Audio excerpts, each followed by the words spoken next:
So for today's video, trail biking sa bukid.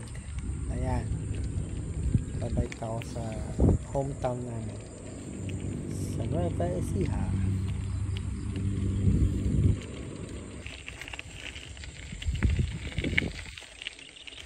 So ayan yung view sa aming bukirin.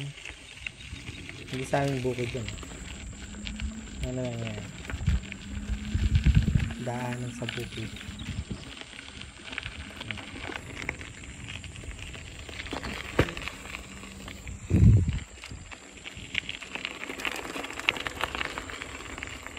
Yan, medyo maganda pa yung kalsada dito.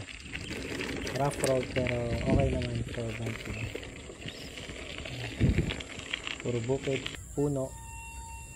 At ito na nga, yan na, umpisa na ng maputik na kalsada. Hindi ko na-expect yan, pero pwede pa naman, sa gitna ka dadaan. Tapos ito na nga, insan, ayan, sobrang putik na. Ayan, may tubig pa. I'm in the middle of nowhere.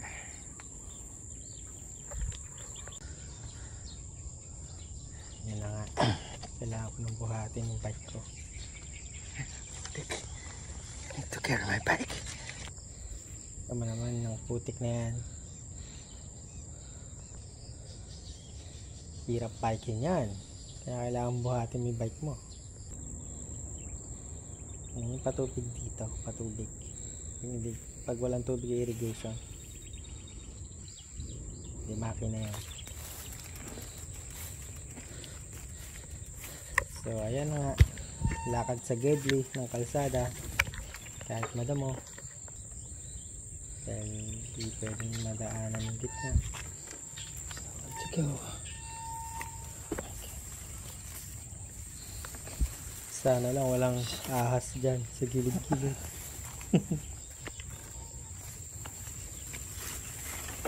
Ito na nga, nagkaputik-putik ng bike ko, insan.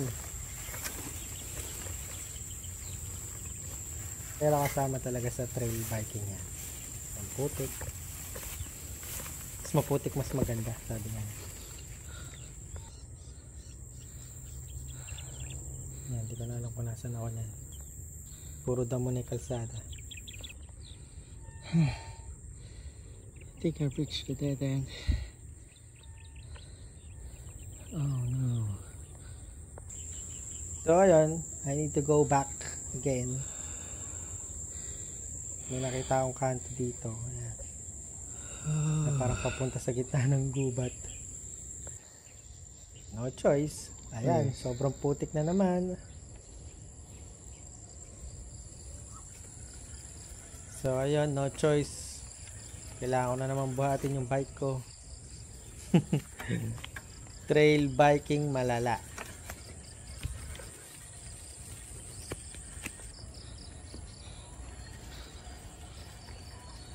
Ayun na nga, may nakita na akong mga bahay. Malapit na ako sa Kabihasnan.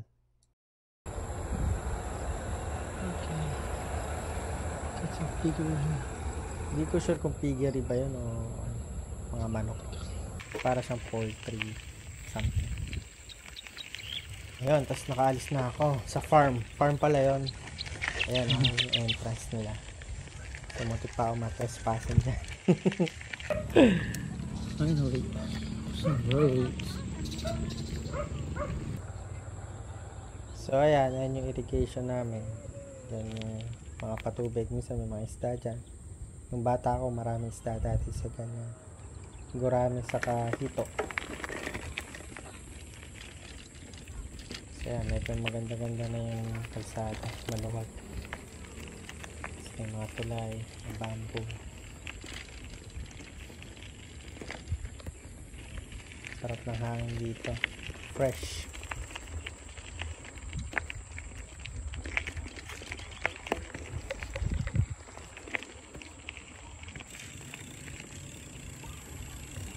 So ito na yung irrigation malapit sa village namin.